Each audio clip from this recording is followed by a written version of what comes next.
In this lesson, let's chat about slow motion and when to use it.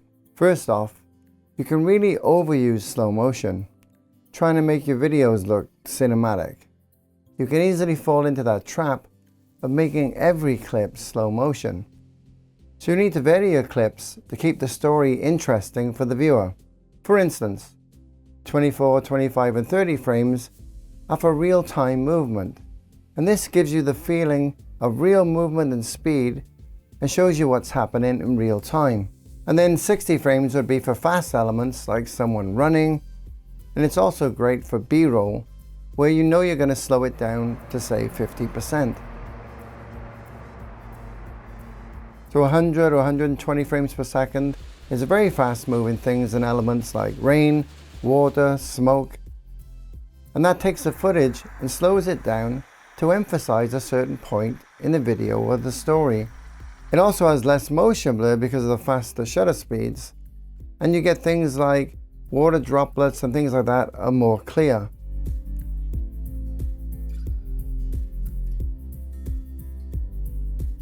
Now 240 frames per second would be for really fast elements, maybe like someone jumping off a cliff, and you can slow it down a lot.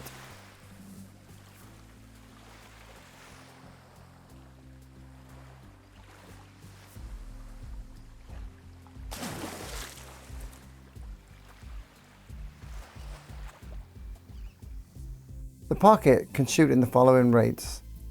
4K can be used up to 120 frames per second, and 1080p can be used for up to 240 frames per second. So try to keep the following in mind when planning out your shots. Try to use real-time footage in your videos a lot. This does a few things. It puts the viewer into the real-life scene and sounds, so you get the feeling of what it's like being in the moment watching the movie or the video.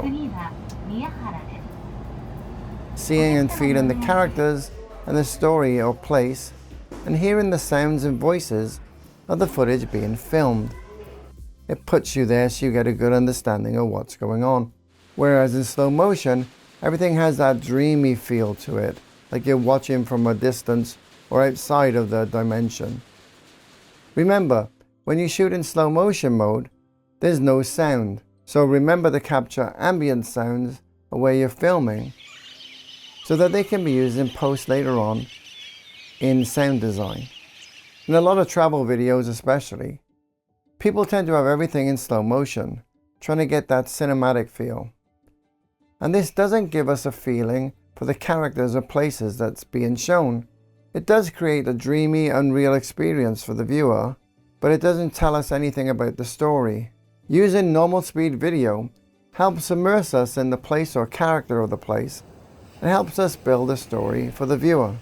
So using slow motion sparingly can be more powerful to help emphasize certain moments of the video.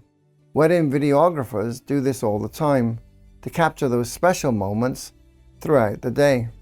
Or use it when you want to capture a magical moment in a scene. Times you may want to shoot 120 frames per second is when you really want to capture and emphasize the slow motion of something. Say like an ice skater with all that spray of ice as they come to a stop, or take a slap shot for instance. So let's take a look at the options for slow motion that we have available to us. Now in normal video mode, we can create slow motion manually. First, you record in 4K 60 frames per second, let's say for 10 seconds. Now this would give us a 10-second clip at 60 frames per second at normal speed. And then we place this into our editor and adjust the speed by slowing it down to 50%. And this would give us a 20-second clip at 30 frames per second. So it plays at half the original speed, hence slow motion. Now there's a lot of confusion on the internet about this. The Pocket can't record in any resolution higher than 60 frames per second in the normal video mode. So you can record, let's say 4K 120 frames per second in normal mode, so you can manually edit it later on in post. However, The Pocket does have a built-in slow motion recording mode. In this mode, it'll record it up to 240 frames per second and automatically slow down the finished video for you.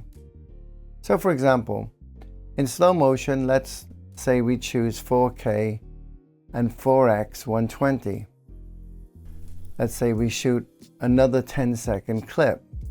This will result in the Pocket will automatically adjust the speed, so the 10-second recording, which the 4x means, you'll get a 40-second clip at 30 frames per second, so a quarter of the speed.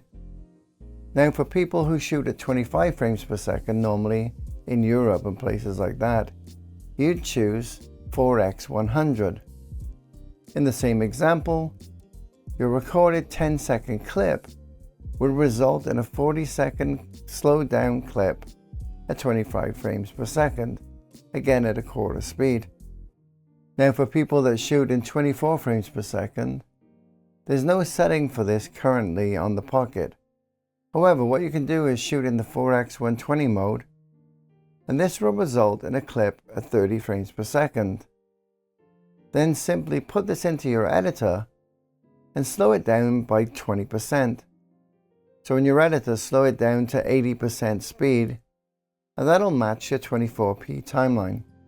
Anything besides 4K will only result in the final video in 30 frames per second. At 2.7K, you have 4x 120, and at 1080p, you have 4x 120 and 8x at 240. So for our example, if we shoot in 1080p, 8x 240 for 10 seconds, our result file will be an 80-second clip at 30 frames per second, which is an 1/8 speed. Now other things to consider. Face or subject tracking doesn't work in the slow motion mode. And with these higher frame rates, you need a lot of light available. For example, if you're shooting at 240 frames per second, the maximum the shutter can be open is 1/240th of a second for each frame. And that's not a lot of light getting to the sensor. So if there isn't enough light available, the camera will increase the ISO to compensate for that. And if this goes too high, it'll degrade the image and get noisy. Now lastly, a word on audio. In normal video mode, let's say 60 frames per second, there's normal audio recorded. But you don't want to slow down the audio with the video, as the sound will get distorted, unless that's the effect you're going for. So if you're looking to add audio to the clip, you'll need to edit that separately in post in your editor. In slow motion mode, the Pocket will actually record an audio clip. It'll be separate on the SD card, and it'll be in real time. So in our example of 4x 120, we recorded for 10 seconds, you'll have a video clip that's 40 seconds long at a quarter speed, and a 10-second audio clip at normal speed. Again, online, there's a lot of confusion on this. If you have a real-time 10-second audio clip and a 40-second slowed down motion video clip, you can't sync the audio and the video. If you do this, or you wanted to do this, the audio would be slowed down 4 times, and it would be totally distorted.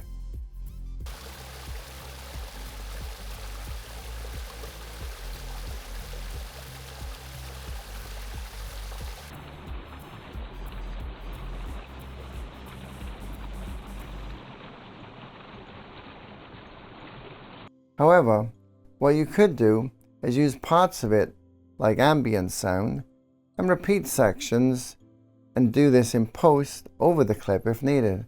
You have to cut it up and use sections from the audio clip over the slowed down clip, if that makes sense.